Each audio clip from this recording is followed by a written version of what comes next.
Good morning students.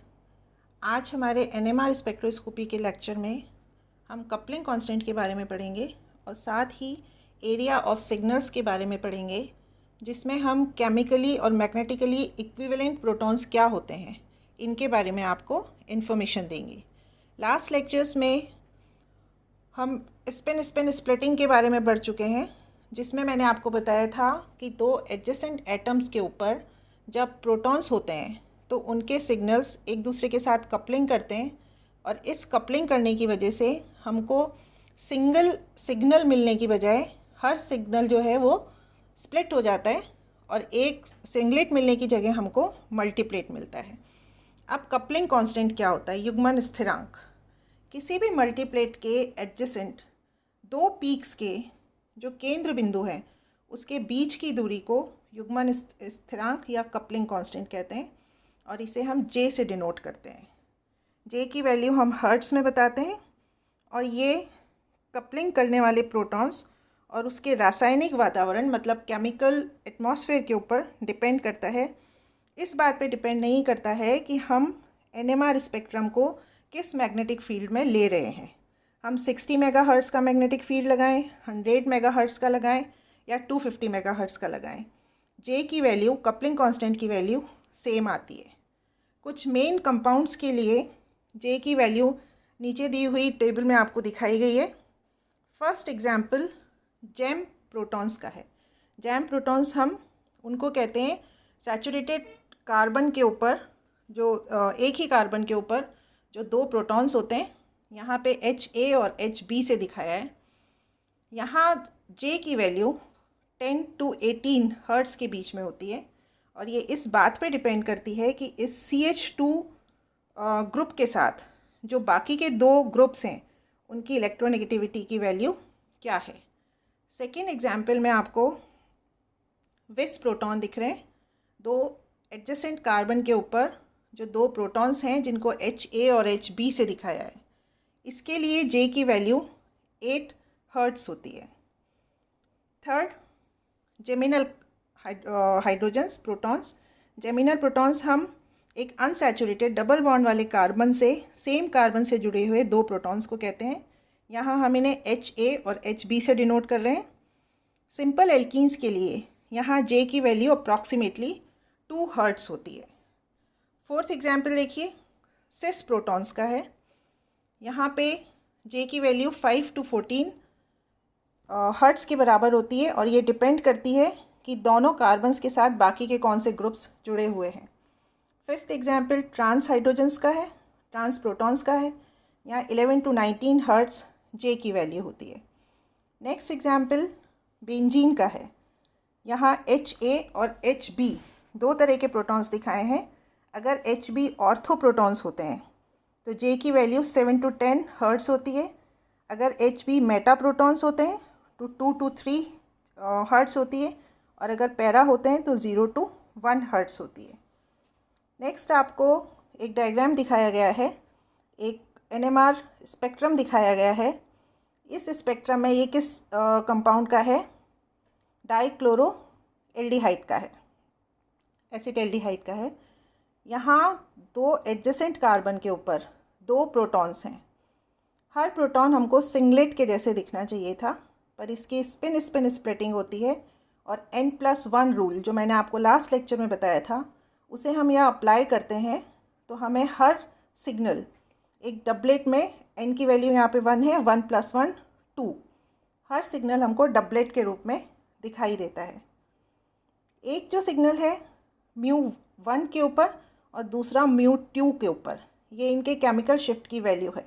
इन दोनों के बीच के डिफरेंस को हम डेल्टा म्यू कहते हैं या डेल AX से डिनोट करते हैं। यहाँ JAX हर डबलेट के दोनों पीक्स के बीच का डिस्टेंस है। यदि दो एडजेसेंट प्रोटॉन्स के केमिकल शिफ्ट की वैल्यू हर्ट्ज़ में पर्याप्त होती है, इनफ होती है, तो हम डेल्टा म्यू की वैल्यू अगर हाई होती है तो उन्हें हम दूर दूर के अक्षर जैसे A और X से डिनोट करते हैं। इस वाले एग्जाम्पल में आपको दिख रहा है कि डेल AX की वैल्यू JAX से बहुत ज़्यादा है। मतलब हर डबलेट के बीच में, हर डबलेट के दोनों पीक्स के बीच में जो डिफरेंस है, जिसे हमने JAX से डिनोट किया है, वो बहुत कम है कंपैरिजन में दोनों के केमिकल शिफ्ट की डिफरेंस की।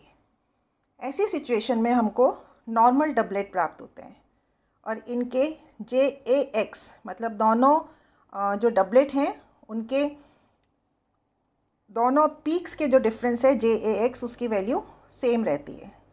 यदि दो एडजेसेंट प्रोटॉन्स के केमिकल शिफ्ट की वैल्यू कम होती है, अगर उसमें डिफरेंस कम होता है, तो हम उन्हें पास पास वाले अक्षर A और B से दिखाते हैं। इसके लिए डेल AB की वैल्यू अप्रॉक्सीमेटली इक्वल होती है, बराबर होती है JAB के। इनके डबलेट्स नॉर्मल नहीं होते। यह आपको इस डायग्राम में दिख रहा है। जो लास्ट डायग्राम हमने दिखाया था उसमें जो दोनों डबलेट थे उनके पीक्स इक्वल थे। यहाँ पे आपको दिख रहा है कि इनके बीच वाले पीक्स लंबे हैं और साइड वाले पीक्स छोटे हैं। अब हम किस तरह से इस चीज़ को पता लगा सकते हैं कि ये एक क्वार्टेट है या ये दो डबलेट्स हैं?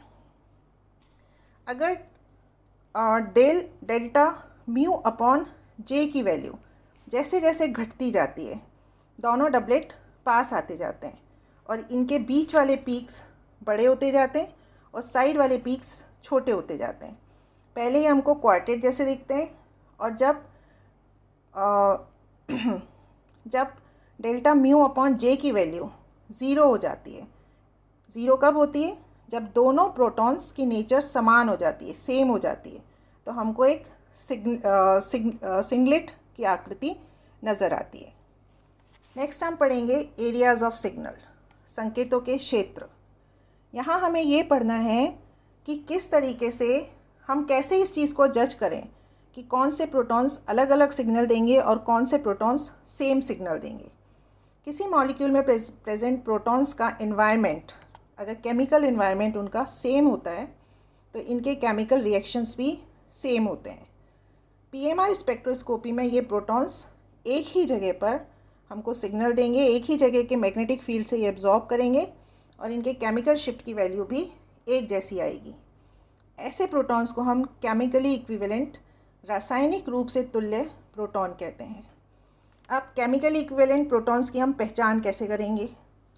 केमिकली इक्विवेलेंट प्रोटॉन्स में से यदि एक प्रोटॉन को हम किसी दूसरे ग्रुप या एटम से रिप्लेस कर दें तो हमको सिर्फ एक ही प्रोडक्ट मिलेगा, उसका कोई हमें आइसोमर नहीं मिलेगा।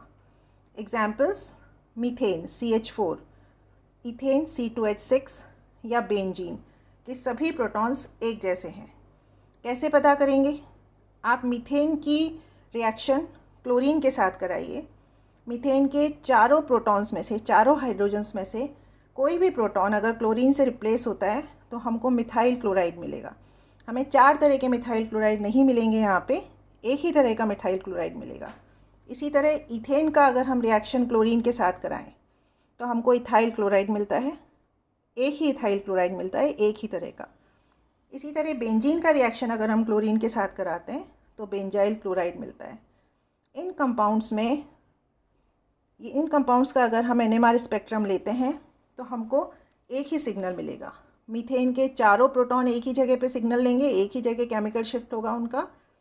इथेन के पूरे 6 प्रोटॉन्स एक ही जगह एब्जॉर्ब करेंगे और इसी तरह बेंजीन के भी 6 प्रोटॉन्स हमको एक ही सिग्नल देंगे, एक ही जगह एब्जॉर्ब करेंगे।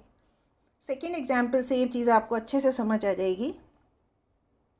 अगर हम प्रोपेन का रिएक्शन क्लोरीन के साथ करते हैं तो आपको 2 तरह के प्रोपाइल क्लोराइड मिलते हैं। क्लोरीन 1 क्लोरोप्रोपेन मिलेगा और 2 क्लोरोप्रोपेन मिलेगा।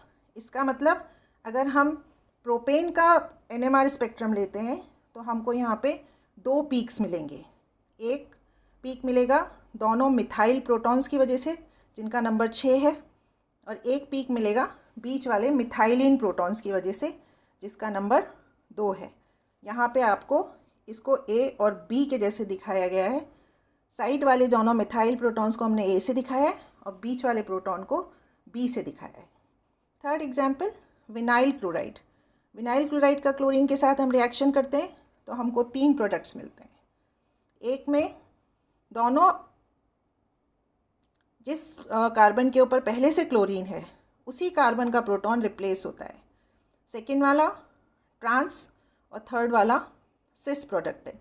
तो यहाँ हमें विनाइल क्लोराइड के लिए 3 तरह के सिग्नल्स मिलेंगे, 3 जगह एब्जॉर्प्शन होगा और हर प्रोटॉन अलग केमिकल शिफ्ट देगा। 3 सिग्नल्स मिलेंगे हमें विनाइल क्लोराइड के लिए। नेक्स्ट आपको एक टेबल दिखाई गई है, इसमें सिंपल कंपाउंड्स हैं और उनके NMR संकेतों की संख्या है। इथाइल क्लोराइड में 2 तरह के प्रोटॉन्स हैं। A प्रोटॉन तीनों केमिकली इक्विवेलेंट है और B प्रोटॉन दोनों केमिकली इक्विवेलेंट हैं। तो यहाँ हमें 2 सिग्नल्स मिलेंगे। N प्रोपाइल क्लोराइड अभी आपको एग्जाम्पल पहले समझाया था, यहाँ हमको 2 तरह के सिग्नल्स मिलेंगे। आइसोप्रोपाइल क्लोराइड के लिए 2 तरह के सिग्नल्स मिलेंगे। आइसोब्यूटिलीन के लिए 2 तरह के, 2-ब्रोमोप्रोटीन के लिए 3 तरह के सिग्नल्स मिलेंगे। यहाँ आपको A, B और C से तीनों तरह के प्रोटॉन्स दिखाए गए हैं। और डाईथाइल ईथर के लिए 2 तरह के मिलेंगे। जो मिथाइलिन प्रोटॉन्स हैं ऑक्सीजन के दोनों तरफ, वो B प्रोटॉन्स दिखाए गए हैं और जो मिथाइल प्रोटॉन्स हैं उनको हमने 8 से दिखाया है। आज के इस लेक्चर में हमने केमिकली इक्विवेलेंट प्रोटॉन्स के बारे में पढ़ा और कपलिंग कांस्टेंट के बारे में पढ़ा। नेक्स्ट जो हमारे लेक्चर्स होंगे उसमें हम इंडिविजुअल कंपाउंड्स लेंगे और उनके NMR स्पेक्ट्रा से हम किस तरह कंपाउंड के स्ट्रक्चर को इल्यूसिडेट कर सकते हैं, कंपाउंड का स्ट्रक्चर्स पता कर सकते हैं, इसके बारे में आपको इन्फॉर्मेशन देंगे। Thank you.